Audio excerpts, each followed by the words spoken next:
Thanks for joining me again, everyone. It's great to have you. I wanted to talk a little bit today about how to implement a passive portfolio or approach. I want to learn more about our take on why passive is better than an active approach. Take a look at that prior video. Again, this has been with student loan or Magni tax experts, a subsidiary with student loan tax experts, and then also Bonafide Finance and Magni Publicani.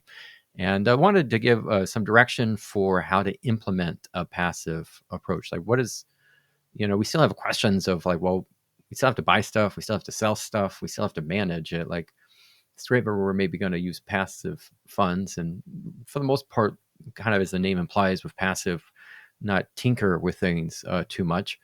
But like, how do you still do this? And a lot of this, what I'm going to share with you, are thoughts that I've gathered together from reading a lot of books, which is something I like to do, but also is mostly influenced by a book called All About Asset Allocation, written by Rhchard Ferri. So if you really want to get into more detail, I would recommend reading his work. Again, that's Rhchard Ferri and his body of work called All About Asset Allocation.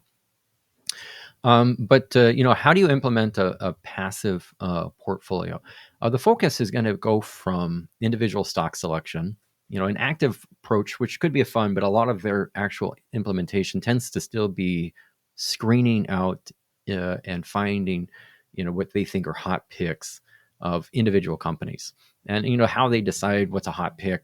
They'll have different screens and different takes and filters. And it's just they kind of run it through all those screens, and then whatever comes out on the other side of it's still good and standing. Those are their picks now. And may not necessarily be hot, and it's the talk of the town and in all the news and headlines, but it's checked the boxes they want it to check, and it still is in good standing. Not really all that different from maybe a scout, looking at an athlete and trying to feel out, who's the next up and coming thing. And they've got all the things, specific things, it can be very unique to that scout, but the particulars that they're looking for and how it might fit, their team. So, we're not doing that. We're not doing this hand selection. We're doing this passive approach. And so what varies then is, instead of a focus or emphasis on individual companies, individual bond issuances, we're looking at what are called asset classes, and the combination of those different asset classes and how they mold or fit together. And I think probably, if you're not familiar with that term asset class, what do we mean by that? I think that's probably most easily explained by thinking of the ingredients of a recipe, where, the nature of a recipe is to take some of these distinctive food elements. Let's think of maybe making some bread, and we have some flour, and then we have some sugar, and we have some salt, maybe some oil, and then some yeast. And we put all those things together, and each of them in their own right has a certain taste or flavor profile. Again, maybe between the flour or eggs, if you use egg or milk or water, the yeast, salt, and the sugar, they all taste differently. But then you pull them all together, and your final outcome is bread, which ultimately tastes different than all of those individual components.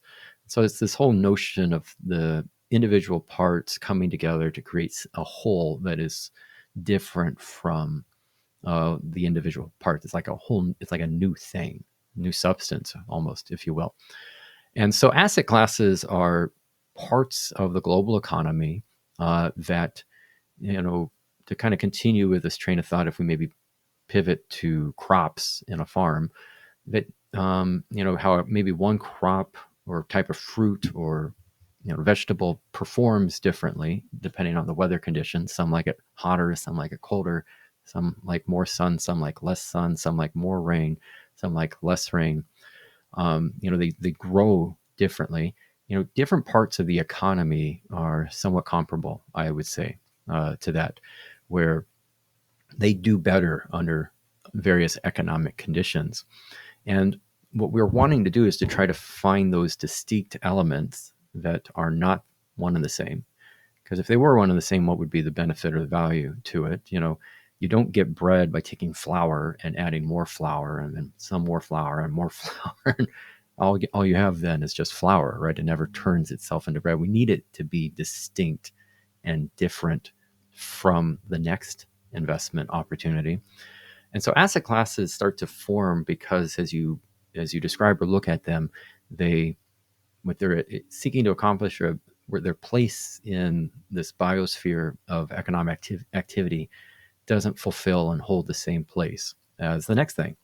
And the the response that they have towards economic conditions and where maybe we are in a business cycle simply varies. Perhaps what would be good for one type of crop, one type of asset class, and cause it to take off in its value or to perform really well is detrimental, or at least detrimental might be too strong of a term, but it's non impactful for another. And so the theory that underlies this, it's called modern portfolio theory, and it was started or suggested by Harry Markowitz, who was a young graduate student back in the early 1950s, who prior to that time, it's kind of hard to believe, but a lot of investing was kind of willy-nilly. People were largely just buying whatever seemed to be the latest thing and fad, and there was a lot of hand selection. It's like, well, what seems to be a good buy right now, and what's the next up and coming thing?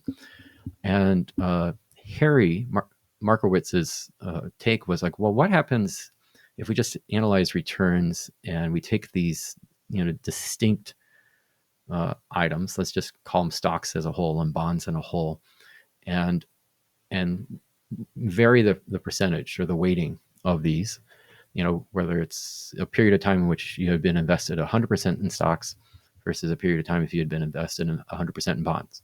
Well, and then maybe we'll do 90% stocks and 10% bonds and 80% stocks and 20% bonds. And we go through this whole arrangement of the weighting.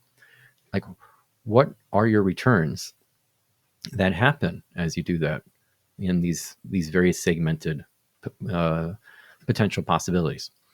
And bonds and stocks are two different types of investment vehicles broadly. We haven't really spoken into depth with them, but what they are doing as an investment is fundamentally different.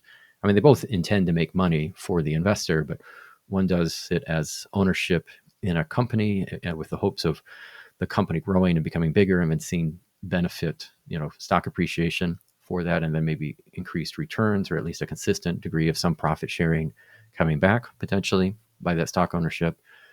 But then at the same time, the risk that's associated with stock is that if the company completely goes belly up, you lose. You would be the last person in line to get compensated or to get your money back. Whereas you could have a bond issuance, which you get no ownership of the company, but you've lent the company money, and now they've promised to just pay you so much, very systematically, very guaranteed, not connected so much with the company's performance that, every 6 months, every once a year, maybe every month, I'll pay you so much in interest for lending the money to us. And eventually we'll pay you all the money back, but your performance is already basically written into the contract. You'll know exactly what you're going to get. And depending on how the company, you don't get any upside or downside with the company. And then ultimately, if the company goes belly up, you or at least stand ahead of the stock owners to get paid back first if the company goes through liquidation. So again, these are different types of investments. They're not one and the same. Kind of like, the bread and the flour and the water, just they're different. I'm not going to be a chemist or go into like why elementally, why flour and water are different. They just are. We're going to kind of take that on at face value. And ultimately, I can't really speak maybe too well to why all asset classes are different, but I think it does stand to reason just in an experience of life and reality that not everything is the same, right? Businesses vary and differ, and some do better in different parts of the cycle than others. And so like modern portfolio theory, passive portfolio management really all centers on this notion of how can we build a portfolio that gives us the very most return for the risk taken. And Harry, came up with this idea of the efficient frontier, where we wanted, we wouldn't want to take on more risk than what the reward could get if we had, if we had two options here and one had more risk than the other option, but they both had the same return. well, it wouldn't make any sense to take this one. If it has more risk but the same return as this one, well, why take more risk? Option B would be the better solution. And at the same time, if this, yeah, well, that's the theory. I think there is a kind of a converse to it, but I think I made my point. Like it makes sense to get as much return for the risk, and how can we do that potentially by constructing a portfolio that is seeking to deliver that. And so, it starts off with a simple two asset class portfolio, stocks and bonds, being married together in various weightings. Again, maybe 90% stocks, 10% bonds, maybe 50% stocks, 50% bonds. And the question is at what point's the optimum arrangement? Is the optimum arrangement 100% stocks or 50% stocks, 50% bonds? Is it 70% stocks, 30% bonds? Is it 100% stocks or 100% bonds? What gives you the most return for the risk? And then, the risk in this sense, what's kind of difficult about it is, well, what does risk mean? It tends to be understood or interpreted as volatility, ups and downs in the portfolio. And that's, let's call it, speak of it as a comfortableness to a ride. Only if you could get the same return as this portfolio, but this return is more comfortable, doesn't bounce up and down, while this one goes up quite a bit more, and the returns are the same. Well, why not go with the one that's the more comfortable ride? Okay. So passive portfolio management is all centered on this idea of taking asset classes, attempting to find one asset classes, things that are distinct from each other, much like crops or ingredients in a recipe, and then varying the quantity of that, not really all that different from a recipe, and pulling them together and seeing what the final outcome is. Except with our outcome in a bread is that's what tastes the best. The final outcome with in a portfolio is getting the most return for the risk taken. And so the focus then isn't on any individual issuance, any individual company, individual stock. It's the focus is on asset classes, and are they really distinct? Because if they're not, it's just redundant, and there's no point to it, and there's really no benefit to it. Again, flour plus more flour is just flour. If we want to make bread, we need flour plus other things.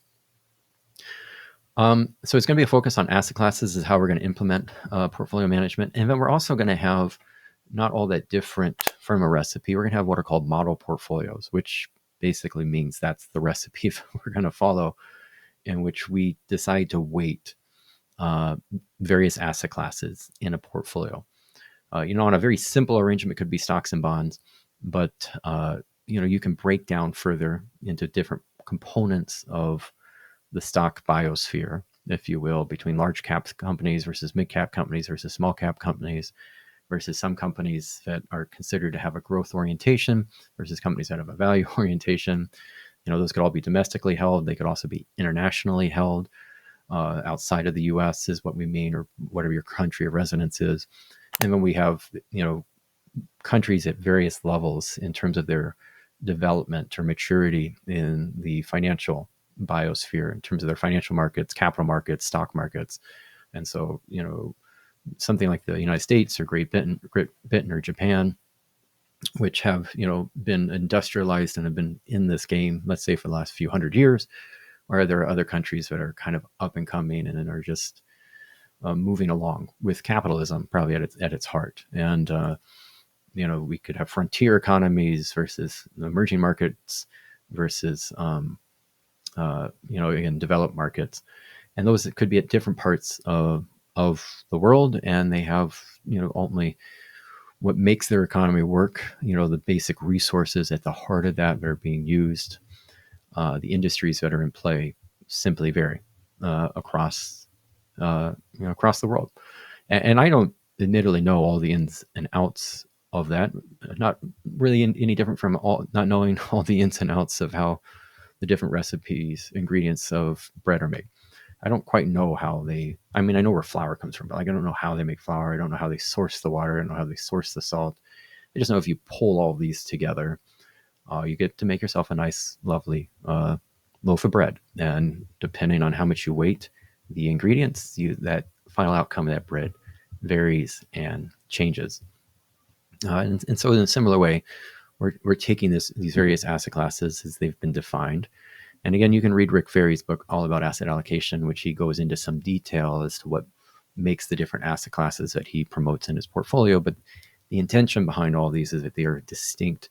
They have positive return in their own right. We're expecting to make money, and they're accessible, obtainable.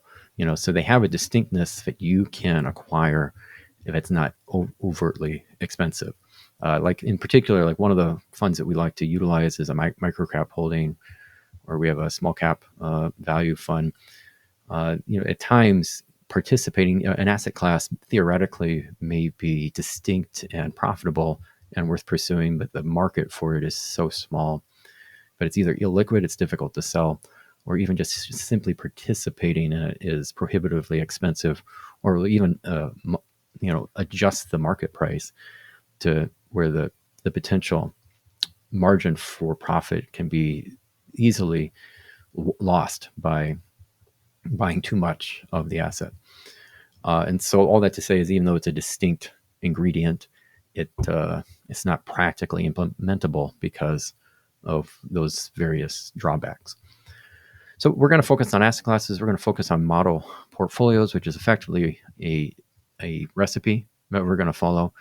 And then we're going to rebalance. And the notion of rebalancing is that, again, going back to this notion of like weather conditions and crops, we know the future is going to differ. We can't predict it. And we don't know exactly what it's going to be. We just know it's going to be there, and it's going to happen, whether we like it to or not.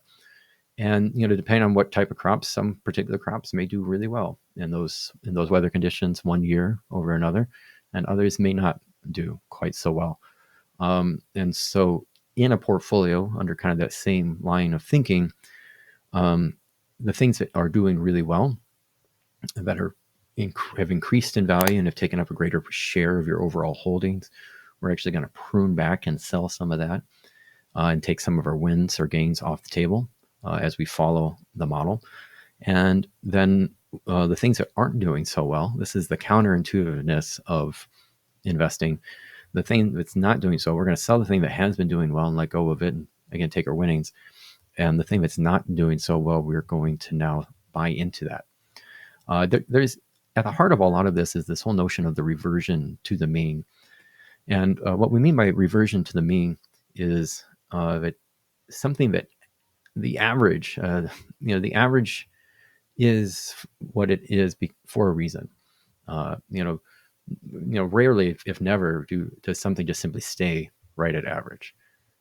So like, where does an average come from when you have like this, splatter box of possibilities? It's over the course of all the possibilities, this is where things tend to, I don't know, consolidate or congregate or come in mass. And so if something lately has been performing above average, so it's up here while everything else is down here, there's this statistical principle called the reversion to mean, which would suggest that, look, in order for the average to be what it is, the thing that has been outperforming will eventually come back to the average, revert back to the mean. Because if everything if that never took place, the average itself would start to pull higher, higher, and higher, and that would then become the average. And so anything that has lately been above average, statistically speaking, the odds are more likely for it to be going back down in its value rather than to stay at its above value, or even more, to go above and beyond and increase in value. Because the average has to be coming from somewhere, and to stay with something that always defies or beats the average just would be rare, to say the least, if maybe not even impossible. And so that principle in play, if something has done particularly well, means like we're probably getting it at its high point, and so we should that's a good time to sell. We want to sell when it's high and buy when it's low. And so if we sell when it's high, and we know this because it's taken on a greater share in the portfolio. Let's say we want 5% of maybe the US stock market, and in our portfolio it's currently taking up as much as 10%. We can see that as maybe a trigger point that says, oh, we've got too much now in this position given our model. And if something which is only supposed to be weighted at 5% has now gone up to as much as 10%, in order for it to have taken up that means something else must have comparatively proportionally decreased in its weighting, which either it doesn't necessarily mean the price has dropped, but at least in relation to the thing that has increased in value, it's become cheaper. And so we can sell what has done well, we can sell high and now buy low into what has either at least maintained its value or perhaps has even dropped in value. And so this whole notion of rebalancing and following this principle of reversion to the mean builds into a portfolio practice necessarily of selling high and buying low, which theoretically we all recognize as something we should do, and it's important and it's the right thing to do. But we struggle with it because, as much as that makes logical sense, to sell when something is high, it means you're letting go of something that's doing really well, which we tend to want to then hold on to. It's like, oh, it's doing well. Why would we let go of that? And then use those proceeds to buy into something that isn't doing particularly well. And so it defies a certain logic of like, oh, wait a second, I'm supposed to sell the thing that's doing really well and buy the thing that's not doing well. And like, that's how I'm going to make money. Well, yes, actually it is. That is how you make money, but it's counterintuitive and it kind of rubs us the wrong way. There's a herding behavior or mentality that we have when it comes to investing, where if something is doing really well, there's a safety in that we feel. Everyone else, if it's doing well, it means that everyone else to some degree thinks is also doing well, or at least a good portion, the majority thinks is doing well. And we want to be in the right. We want to stay with everybody. But the reality is you really make investing not by doing what everyone else does. You do it by doing what everyone else isn't doing. It's by being contrarian.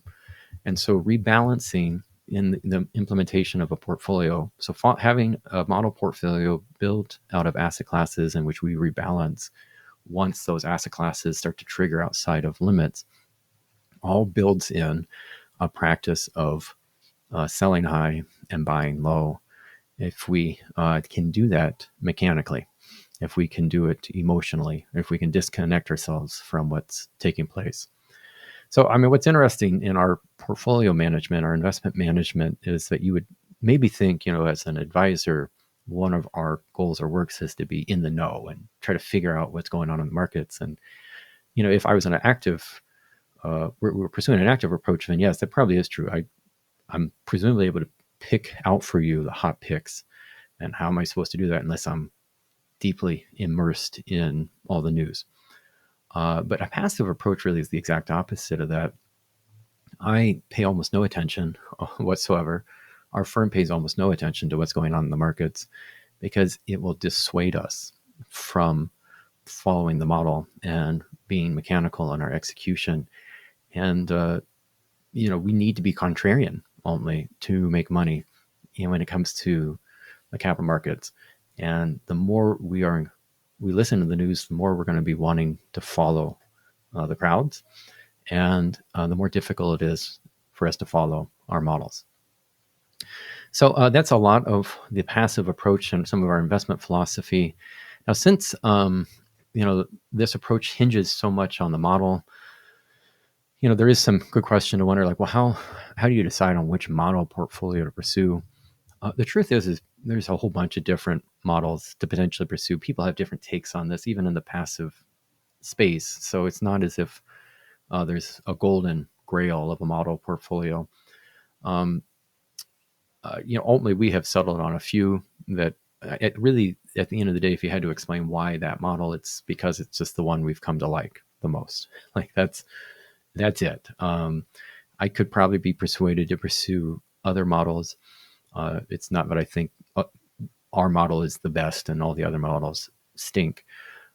It's just, this is the model I think I like and I'm willing to work with and stick with. And like what really is decisive in good money management is consistency, continuity, perseverance, kind of grit, like a follow through, a willingness to just, you know, to find a model and then to stick to that. And like that's what's decisive in long term results, not necessarily the individual model. What you'll see if you go and do studies of this, portfolio charts is a good website. Is that there's lots of different ways in which you can construct a portfolio of different asset classes, and the performance of that portfolio, as you might imagine, would change. Not any different than if you had bread and you had less water and more egg, or more salt and less sugar, or you changed this recipe up, naturally enough, one would expect, and it does happen, the final outcome varies and is different.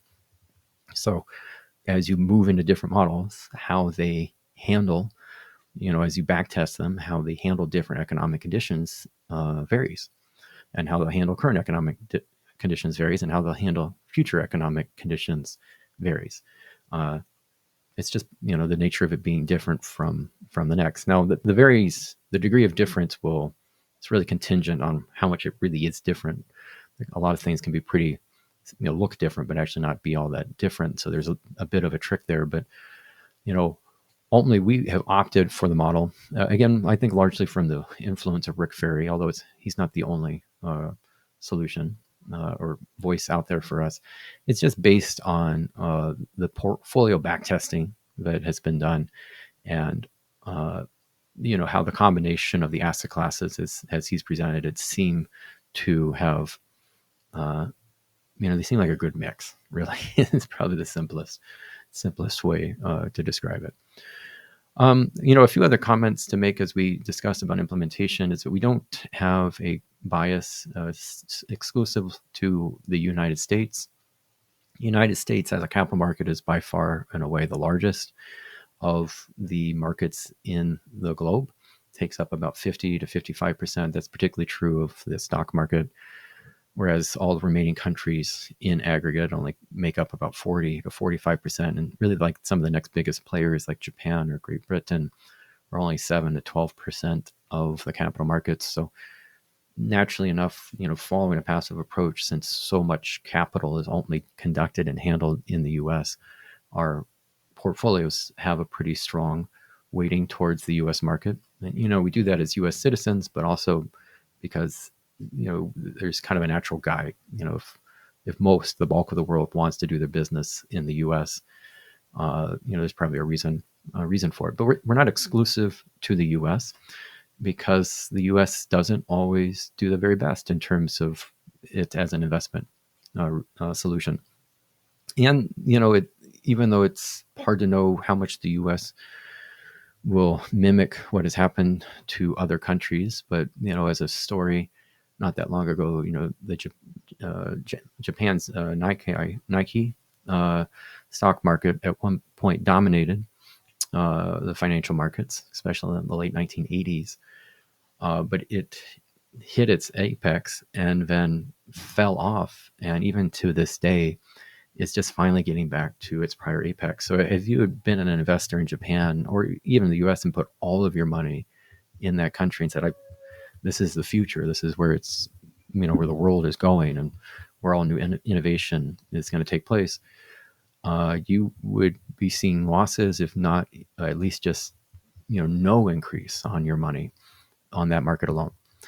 And the U.S. and Japan are two very different countries with very different populations and allocation of resources and governance. So it would be a little silly to say if it happened to Japan, it can happen to the U.S. It very well may not happen to the U.S. They're two different countries. But, every country has its moment in the sun, does better than others. And you never know when a country is going to start to turn and peak. And there's no predictions as to say that the U.S. is about to do that, but it does stand to reason, as a matter of cautiousness, to realize that it could eventually do that. And we don't want to only have all our money based in a single country, single financial market. So we spread money abroad globally. And it's about a 50-50 split, 50% US, 50% foreign markets. We have a really compelling chart on the randomness of global returns. Have you take a look at this. The point of this chart is just to demonstrate that asset classes do vary. This is a good demonstration of different types of asset classes, as I've been alluding to so far, and that there isn't consistency where one asset class always dominates, always does better than the next. In fact, you'll see there's quite a bit of volatility, and the great irony in this is that some asset classes that ultimately do outperform and do the very best don't even necessarily spend most of their time at the top of the charts. Small cap, mid cap value is something that comes to mind, where it was only actually a handful of times in the last 20 years in which it peaked and was the dominant asset class. And yet, across all asset classes for that given year. But then when you go and look back over the performance of the last 20 years, when you compare it against all asset classes, it was only the dominant performer. And so there isn't a way to know what is going to do the very best from year to year. That's that sheer variation. And again, kind of a crop conditions or response of what's the best crop to buy. Well, it's really contingent on the weather and then market prices. Asset classes are kind of the same way. So, our best take on that is to buy a little bit of all those asset classes through the adoption of a model portfolio, and then to continue to implement and follow that model, consistently.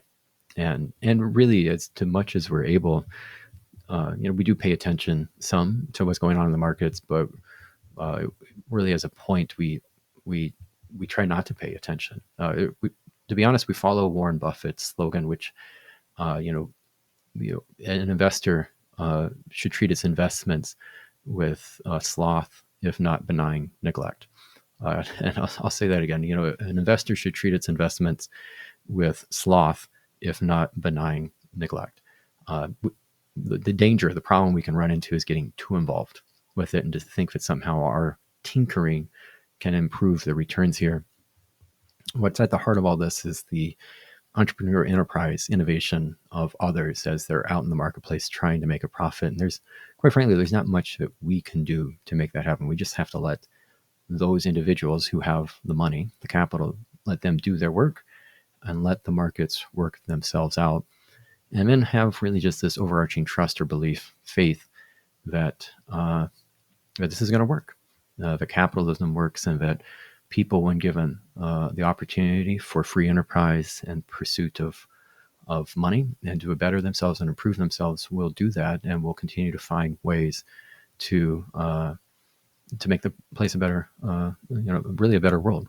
And that doesn't always happen, and it's certainly not a guarantee. And I don't want to be Pollyanna and not recognize maybe the challenges that we face now and recently and into the future. But there is at the heart of this the belief in a better tomorrow in order to be an investor, and the belief and trust in human ingenuity. And at the end of the day, if you don't believe that, you don't believe in a better tomorrow, and you don't trust and believe in human ingenuity, you can't be an investor, at least not in the capital markets. It's just not going to work, because I would dare say really all investing in this capacity hinges on that notion. So hopefully this has been helpful. There are more practical implementations. There are other screens that we could be considering or pursuing, whether they be moral screens, if you have ESG, environmental, social, governance screens that you'd like to employ, or we could also have tilts towards in a portfolio where we, in hopes of getting a higher return, we tilt towards parts of the economies that have tended to deliver higher returns, but it's not guaranteed. The value weighted companies, or screened companies versus a small and a smaller company rather than a larger company tend to deliver higher returns. They also have higher risk, but there are tilts that we'll have conversations with clients. So if that's something you'd like to chat with us about, we can go into more details on. But I think the takeaway for this is that the implementation of a passive approach is on asset classes, not individual companies, and a focus on the recipe, the model, and not a focus on whatever's the latest trend or fad or newest thing going on. We try to see a lot of that as noise and basically stay focused on implementing our models and tweaking them, rebalancing them as needed, and then look to the future, look to the promise, trust in a brighter new tomorrow, and let human ingenuity, human innovation, do its work, and believe that will continue to do us well if we're willing to trust in it. So be sure to check out our newsletter for more information. That's student loan tax experts, Al's money advice. But hope you've enjoyed this presentation on the implementation of a passive portfolio.